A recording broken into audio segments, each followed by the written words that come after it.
सभी को एक बार फिर से हम अपने YouTube चैनल के माध्यम से स्वागत करते हैं। आइए आज हम फिर से एक बार आपको परमेश्वर के वचन की ओर लेकर के चलने के लिए प्रयास करते हैं। इसमें हम एक बात को जानने के लिए प्रयास करेंगे आज, मसीह की देह के अंग, मसीह की देह का अंग, जिससे हम देख सकते हैं पवित्र शास्त्र का किताब पहला कुरिन्थियों का पत्र पौलुस प्रेरित का जो लिखा हुआ है और 12 अध्याय उसका 12 से 26 पद में हम देखते हैं। इस प्रकार से वचन हमें बताता है, क्योंकि जिस प्रकार देह तो एक है और उसके अंग बहुत से हैं, और उस एक देह के सब अंग बहुत होने पर भी सब मिलकर एक ही देह है, उसी प्रकार मसीह भी है। क्योंकि हम सब ने, क्या यहूदी हो, क्या यूनानी, क्या दास हो, क्या स्वतंत्र, एक ही आत्मा के द्वारा एक देह होने के लिए बपतिस्मा लिया, और हम सबको एक ही आत्मा पिलाया गया। इसलिए कि देह में एक ही अंग नहीं परंतु बहुत से हैं। यदि पाँव कहे मैं हाथ नहीं इसलिए देह का नहीं, तो क्या हुआ इस कारण देह का नहीं? और यदि कान कहे मैं आँख नहीं इसलिए देह का नहीं, तो क्या हुआ इस कारण देह का नहीं? यदि सारी देह आँख ही होती तो सुनना कहाँ होता? यदि सारी देह कान ही होता तो सुनना कहाँ होता? परंतु सचमुच परमेश्वर के अंगों को अपनी इच्छा के अनुसार एक एक करके देह में रखा है। यदि वे सब एक ही अंग होते तो देह कहाँ होती?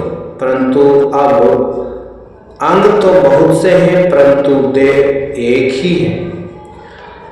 आँख हाथ से नहीं कह सकती मुझे तेरी आवश्यकता नहीं, और न सिर पाँव से कह सकता मुझे तुम्हारी आवश्यकता नहीं। परंतु देह के वे अंग जो दूसरों से निर्बल लगते हैं बहुत ही आवश्यक है, और देह के जिन अंगों को हम आदर के योग्य नहीं समझते उन्हीं को हम अधिक आदर देते हैं, और हमारे स्वभावहीन अंग और भी बहुत स्वभावमान हो जाते हैं।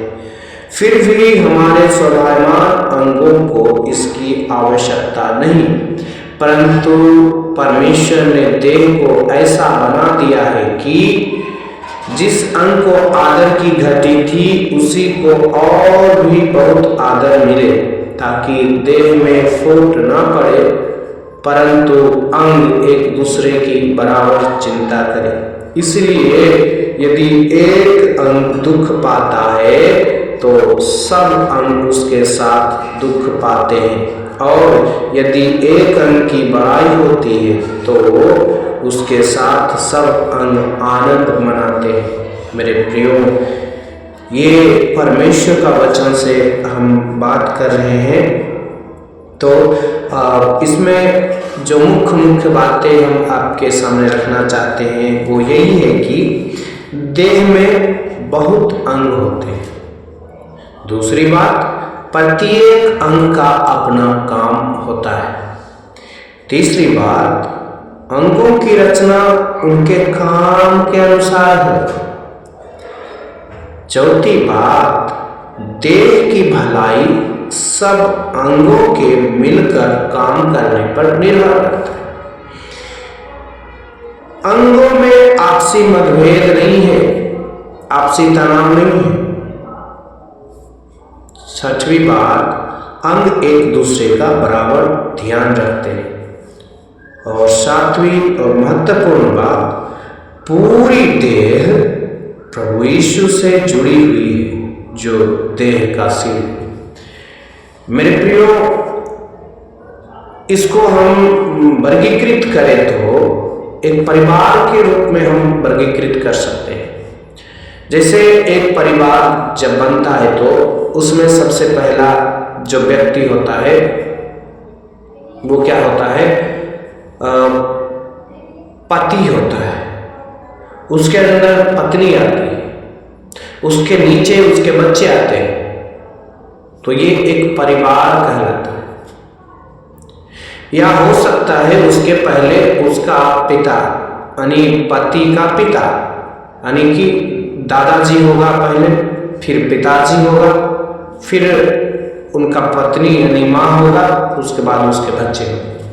ये वर्गीकृत है। उसी प्रकार से सबसे पहले हम देखते हैं तो इस संसार का बनाने वाला परमेश्वर है, उसके बाद उसका जो अनुयायी है जिसको हम लोग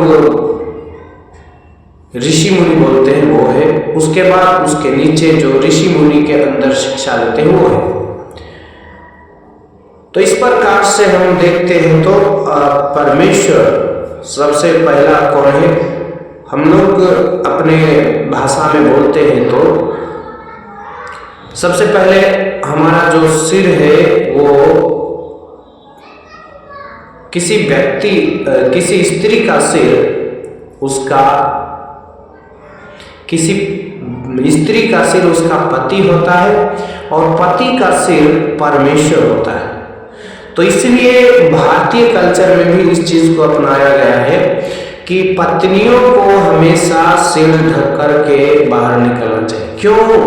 क्योंकि पत्नी को हमेशा अपने पति के सम्मान करना चाहिए, अपना पति का सम्मान करना चाहिए, क्योंकि उसका जो सिर है उसका नहीं परंतु वो उनका पति का सिर है।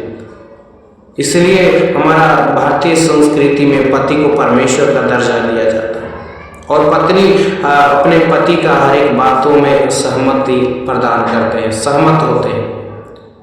लेकिन अभी उसका ढांचा बिगड़ चुका है मेरे प्रियो। इसलिए हमें ये चीज जानना है कि पति का जो है आदर पत्नी को करना अति आवश्यक है और साथ ही पति लोगों को भी क्या है अपना पत्नी को प्यार देना है, उनका केयर करना है। और दूसरी बात, हम जो मसीह समाज के लोग हैं तो मसीह समाज में पति का सिर परमेश्वर होता है और पत्नी का सिर पति होता है और उसके अंदर बच्चे होते हैं। मेरे प्रियो, यही सारी बातें हैं। कहने का तात्पर्य एक ही है, कुल मिलाकर कि सब में उत्तर यीशु मसीह है, अर्थात हमारा मसीह जो है, मसीह का देह के अंग हम लोग हैं। हम लोग अपने आप को कभी भी मसीह यीशु से अलग ना समझें। तो मैं आशा करता हूँ मैं आपको समझाने में सक्षम हुआ हूँ। प्रभु आशीष दे। आइए प्रार्थना करेंगे। यदि आप भी मसीह यीशु का अंग बन करके इस संसार में प्रभु से लिपटे रहने के लिए चाहते हैं तो आपको भी प्रभु अंग के रूप में इस्तेमाल करने पाए। प्रार्थना करें। महान जीवित अनुग्रहकारी सामर्थ्य पिता परमेश्वर, हम प्रार्थना करते हैं जितने परमेश्वर पिता भाई बहन लोग प्रभु जी इस वचन को सुने प्रभु जी, सभी परमेश्वर पिता सुनने वाले, परमेश्वर पिता देखने वाले सभी के जीवन में प्रभु जी आपका अद्भुत काम प्रकट होने पर प्रभु जी, और आप में परमेश्वर पिता पाया जाए प्रभु जी। आपका आशीष, आपका अनुग्रह प्रभु जी, आपकी शांति हर एक देखने और सुनने वालों के जीवन में लागू होने पाए। धन्यवाद पिता, आपने प्रार्थना सुना, यीशु के नाम से मांगते हैं, आमीन।